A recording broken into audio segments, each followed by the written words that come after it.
Okay, I think we are good to go. Welcome again. My name is Tomáš Novotný. I'm the co-founder and co-owner of Regartis, consultancy company with turnkey services for EU REACH and UK REACH compliance. And today it is my great pleasure to tell you something, or I hope a lot, about data sharing under UK REACH, what you might expect when you will be getting access to data for your UK REACH registrations. I know that people are busy these days with downstream user import notifications still, but it's also good to look ahead and prepare for the full registration as well, at least to see where we are. So let's get it started. So some key questions we will be answering today. Do I need to pay again for data already purchased for EU REACH to be able to register substances under UK REACH? That's one of the questions we are getting a lot lately. So we will take a look at that. What are typical data sharing models for UK REACH registrations?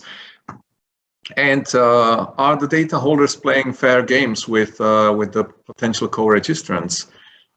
So we will take it from both perspectives, from the perspective of the data holders as well as the potential co-registrants. My name is Tomáš Novotný. It will be a one-man show today. I have Christina behind the scenes helping me with the technical side of this webinar. But for your questions and for the presentation, it will be just myself today. If you have any further questions, if you need any help with UK REACH compliance or EU REACH compliance, our team is always ready to help. So feel free to ask or feel free to come back to us. You can also take a look at some of our previous webinars. This is not the first time I'm covering the data sharing issue or the data sharing topic under UK REACH or EU REACH. So I highlighted particularly two of our previous webinars where we discussed this topic, but of course I added some news and some more experience that we collected over the past few months.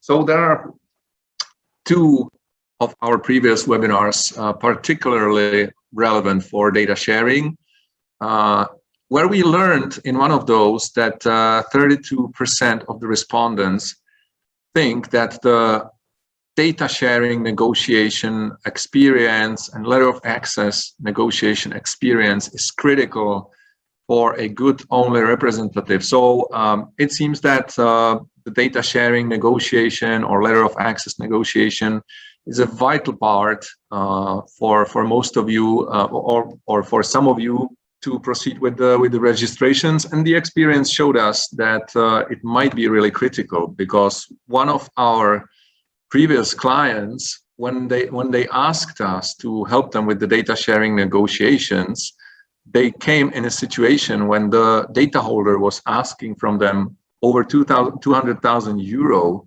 for co-registration for the data in the co-registration under EU REACH. And after a lot of negotiation, it took several years, including a Board of Appeal case, including a data sharing dispute with ECHA. But we were finally able to reduce the price to just a little higher than 80,000 euros. So we basically saved the client 120,000 euros. So that's why I think it's really critical. And with Brexit and UK REACH adding additional complexity to the data sharing negotiations, it's good to go again through some basic rules and key principles. So we will start with some basics, especially the legal framework. Then we will take a look at the practical side of things. So looking at different data sharing models, and then experience sharing, what we learned so far, either based on EU REACH or based on ongoing data sharing negotiations under UK REACH. And then I will leave enough space for your questions. So let's take a look at some of the key principles, how you can make sure that the price that you are paying is fair and is the best available that you can negotiate. So first things first, some legal basis. first question, if there is any difference between UK REACH and EU REACH when it comes to data sharing. Well, not really. It's pretty much the same. All the data sharing provisions which were under EU REACH, or which still are under EU REACH, were fully adopted in the UK REACH. So there are three key principles: a fair, transparent, non-discriminatory basis for any data sharing under UK REACH, just like in EU REACH. I have a big red alert here so far. Why is that? There are some indications, there are some signs that the UK is considering different approach. It is considering, based on the pressure, especially from the industry, that maybe it will not be needed to submit completely new data for all the substances, for all the chemicals that will appear on the UK market above 1 ton. But what is considered is that some of the substances would be prioritized. And for those, a full data set would be needed, but for the rest, the information requirements would be reduced.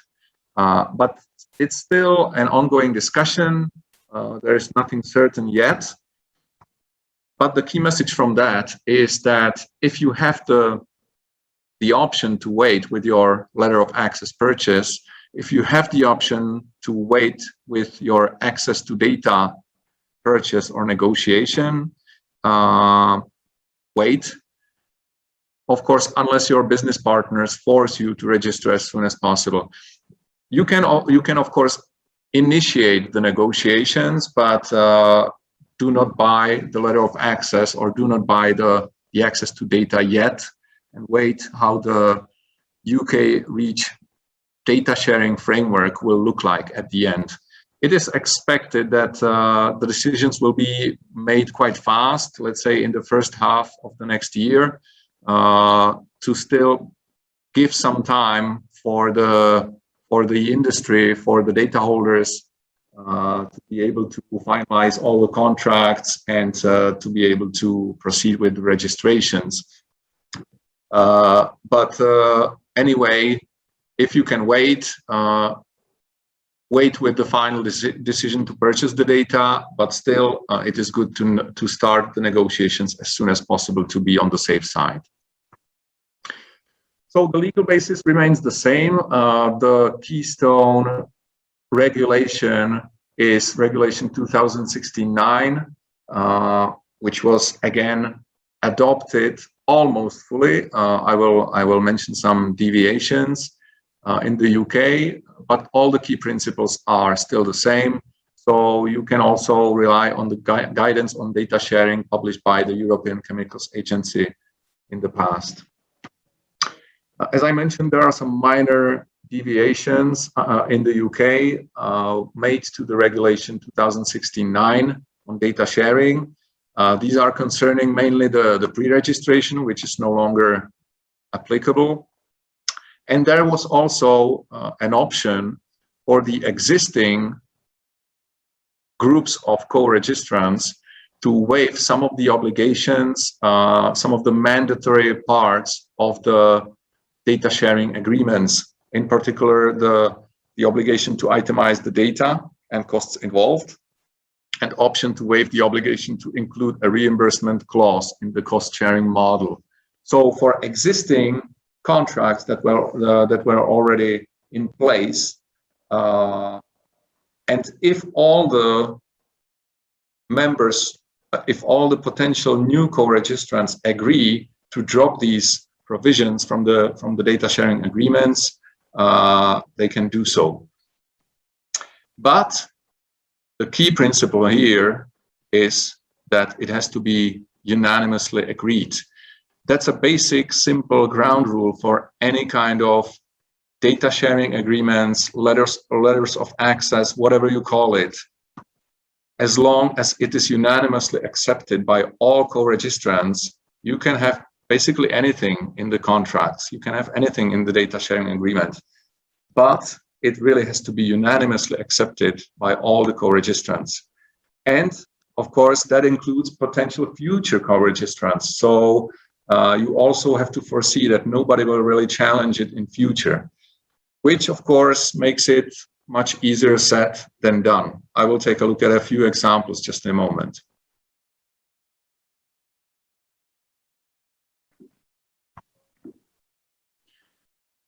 So what we learned from past experience and real life cases. You can really have anything in the letter of access data sharing agreement as long as it is unanimously accepted by all co-registrants. But the caveat is that it really has to be agreed by everybody.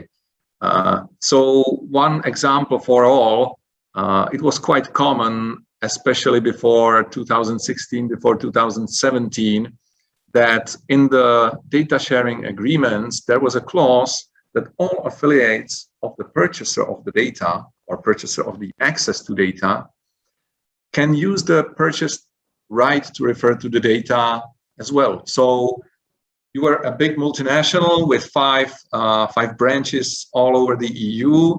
You purchased the data once, and all your affiliates or your branches could use the data as well for their own registrations.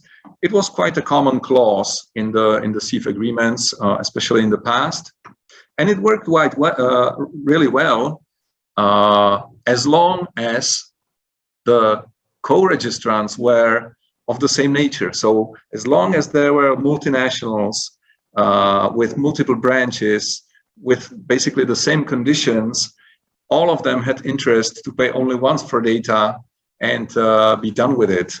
But as soon as smaller ones started to join the registrations, to join the CEFs in the EU, they started asking, okay, and why we are paying the same price? If you have 5 affiliates, 5 branches, you should pay 5 times more than we do with only 1 branch. And it was at the end challenged also at the Board of Appeal and European Court of Justice. And the European Court of Justice ruled that this is unfair and that the data sharing agreements have to be redone.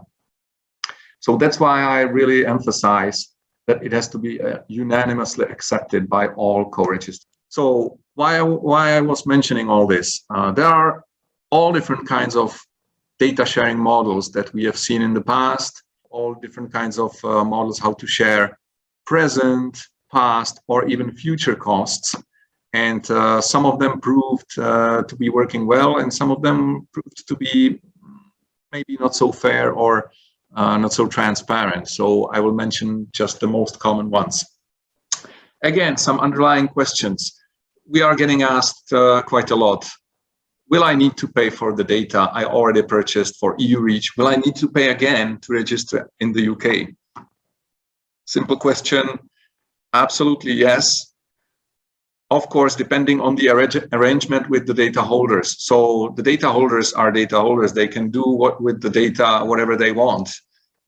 So they can give it to you for free. But in principle, yes, you will be paying unless you agree otherwise with the data holder. So because there are typically multiple data holders sharing the costs, sharing the data, and holding the complete set of data you might need for your registration. So typical issues that come along is that extension of the existing data license agreements is really complicated thanks to typical arrangements. Unless there's a single data holder who can do anything with the data and license it for free or for a fee, that's typically a quite rare case. So usually it's a complex system, complex task. And if so, all the data holders united in some kind of consortium or in some kind of group of co-registrants have to decide and have to agree with other co-registrants how the data sharing agreements will be made. So typically, one model is that the data sharing that the data holders say, UK was once part of the EU. Everybody already paid for the data. So those who already paid for the data will not pay again, maybe just some small administrative fee for some paperwork, but they will not pay again for the data. Okay, that's one model that you can use, but again, you have to agree on it with everybody else. So if there is somebody saying, okay, but I didn't register for EU Reach, and I don't want to be paying the full price of the data that you paid for EU Reach because UK is considerably smaller market, give me some price reduction. So then you enter into discussion who will be paying full price for both markets, EU Reach and UK Reach, who will be paying just part of it, and you really need to calculate it on fair and transparent basis. The groups of co-registrants, some of them try to extend the validity of the letters of access to cover UK Reach without any additional charge, but I just mentioned the caveat and potential trouble that might come along. At least for the newcomers, there typically have to be completely new letters of access drafted. Of course, the data sharing agreements or letters of access have to be drafted anyway in a new wording, just to take into account that everything should be governed by the UK law, the UK Reach.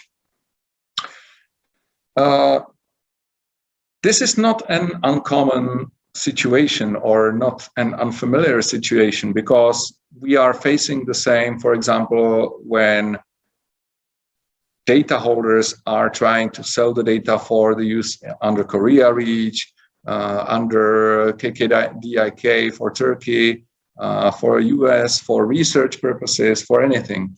So this is nothing new. It's just to take into account that the UK and EU Reach are two separate jurisdictions now. Providing data for UK Reach prevents generation of cheap, bad data. So the license agreements and data sharing agreements should take into account maybe also potential need for generating new data under UK Reach. Some of the CEF agreements and some of the data used for EU registrations are old, 20, 30 years. Some of the testing methods have already been replaced. So in some cases, it might just not be sufficient to copy paste what you did in the EU, transfer it in the UK if your data set is already obsolete and it hasn't been checked by the European Chemicals Agency recently. Second underlying question we are getting a lot: how much will it all cost me? In general, it can be anywhere between zero and full cost of the data that you paid for EU Reach. Exactly because of the reasons that I tried to explain in the previous slide. So the data need to be shared on fair, transparent, and non-discriminatory basis. So some examples: if the letter of access is purchased for reduced price for EU Reach only, you need to purchase the data again for UK Reach. You might remember that in some of the data sharing agreements, and it was also in the guidance from ECHA, that if the license to use the data is limited only to EU Reach, the co-registrants should be getting a discount compared to the situation where the data is licensed to be used for anything. I just recently saw a data sharing model where all the co-registrants were at the same time co-owners of the whole data set, co-owners of all the data. So basically the data sharing agreement said, by purchasing the right to use the data, you are purchasing an unlimited right to use the data in any jurisdiction for any purposes, as long as you don't resell your license. So they could use it for any kind of jurisdiction, they could use it for their own research and development purposes, but they just couldn't resell the license. But it was an elegant way how to ensure that the companies that already purchased the data under EU Reach will not have to pay anything else if they want to register for UK Reach.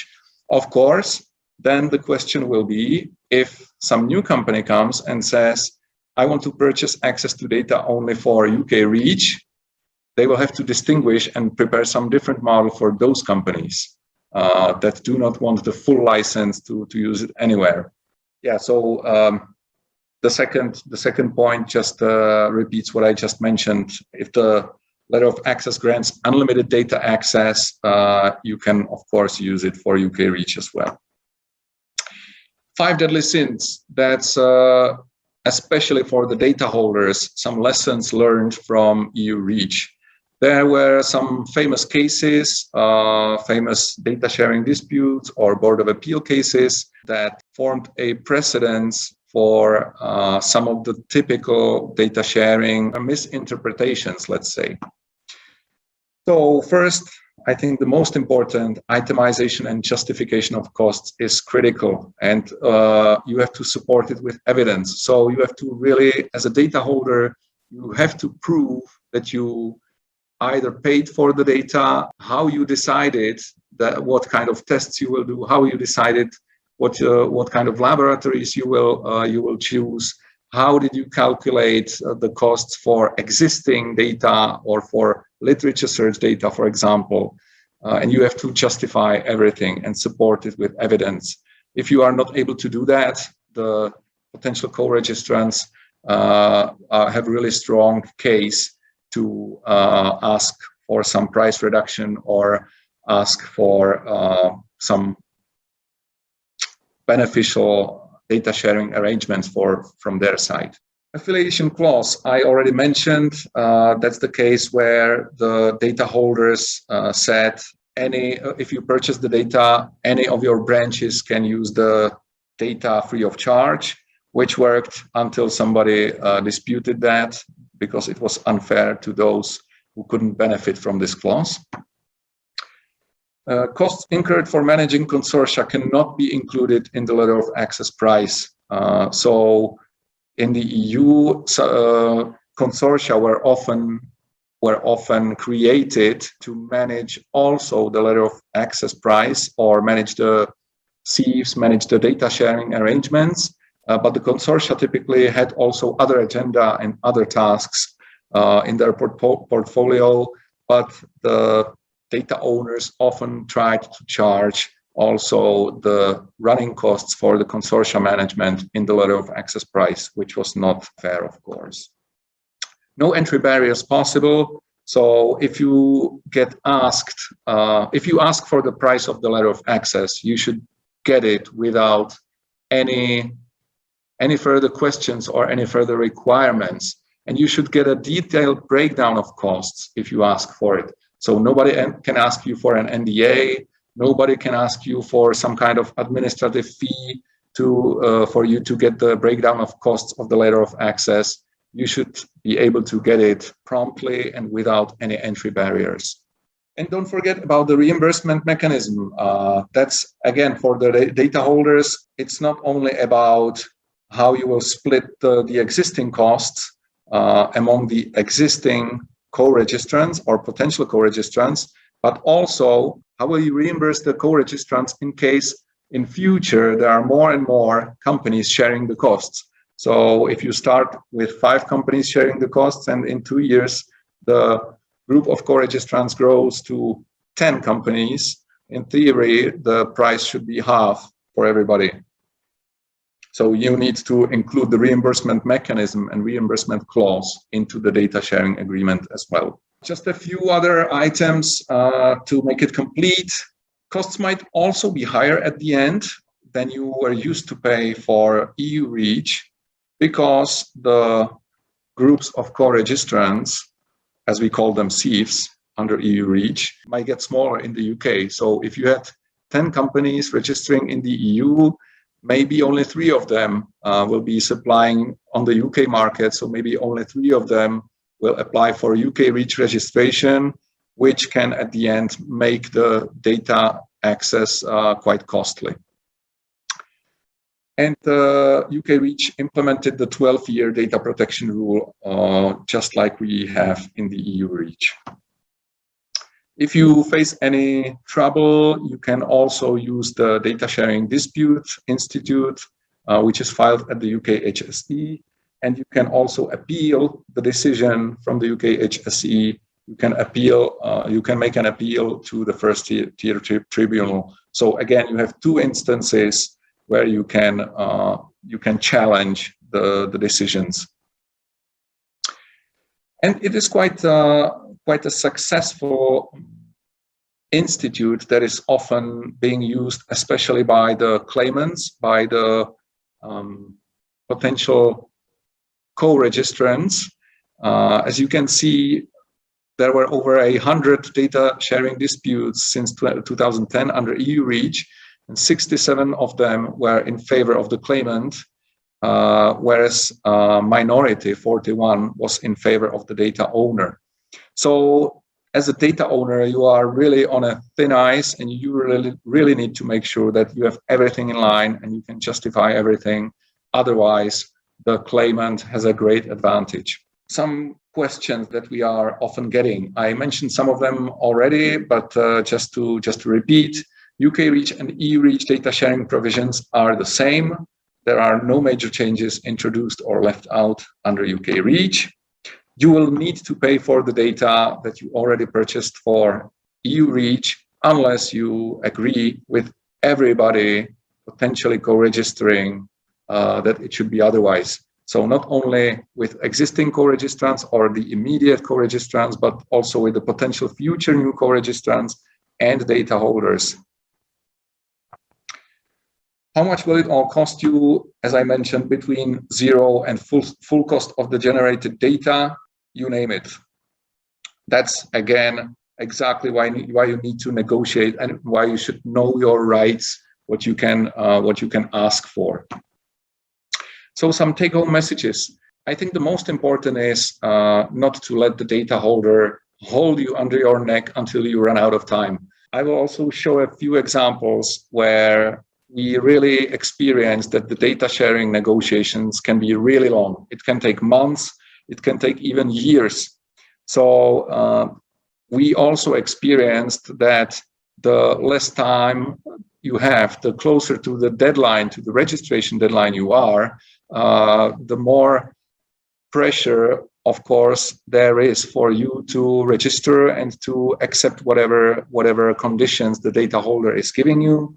So it's really good to start early rather than late, because in case of a dispute, you will need to prove that you made all effort to reach an agreement. So not only that you asked once or twice for some fair and non-discriminatory price and cost breakdown and sharing of costs, but you will have to provide evidence that you really made all effort and that you reached a deadlock which couldn't be broken, or it couldn't. You just couldn't proceed with any further negotiations. Second message, always ask for cost breakdown and at least scan through the data sharing agreement and the cost breakdown. The fair and transparent non-discriminatory principles are essential.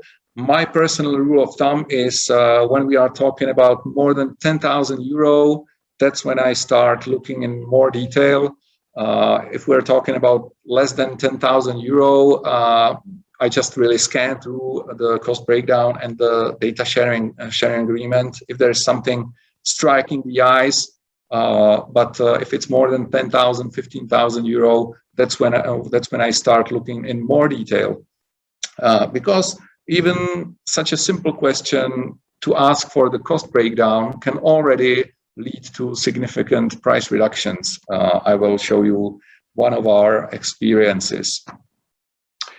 And the last take-home message, fight for your rights. If you have time and if the letter of access price seems unjustified, if there is anything that you find unclear in the data sharing agreement or letter of access, cost breakdown, fight for your rights. I indicated that there are a few examples that we faced in our past experience. I already mentioned this one. This took several years to negotiate, but I think it paid off for the client. To be precise, it took 4 years, and it included a data sharing dispute filed at ECHA. It included a Board of Appeal case, but all instances, ECHA Board of Appeal and the ECHA data sharing unit decided that we made every effort to come to an agreement with the data holder, and he just simply did not provide a fair, transparent, and non-discriminatory data sharing agreement. So that's why he needed to provide some of the data free of charge at the end. Well, not the data itself, but the right to refer to the data, to be precise.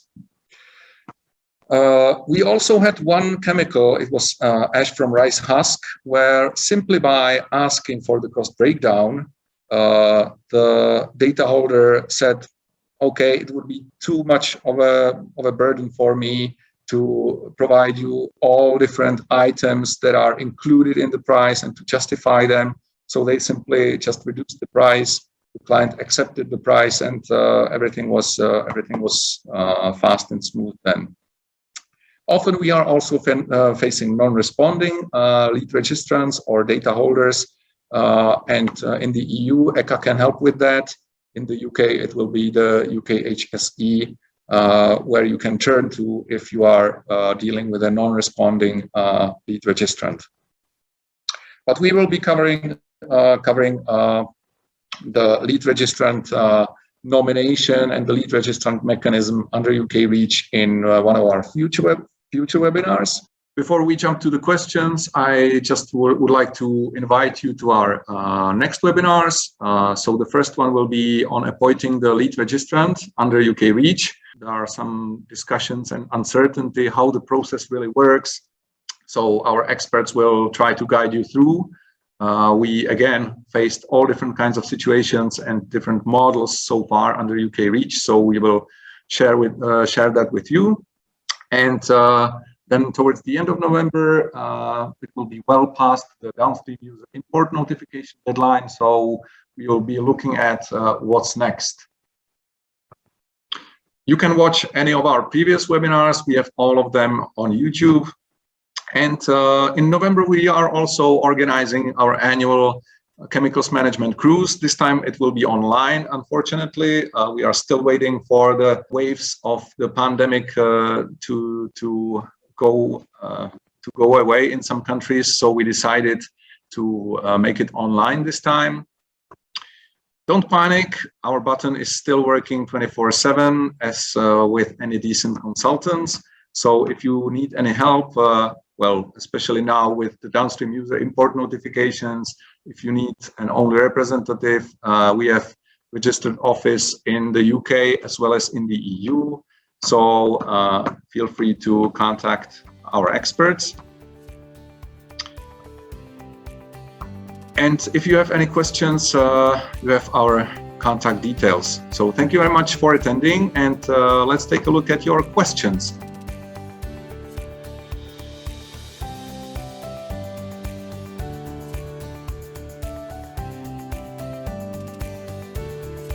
Thank you. Goodbye.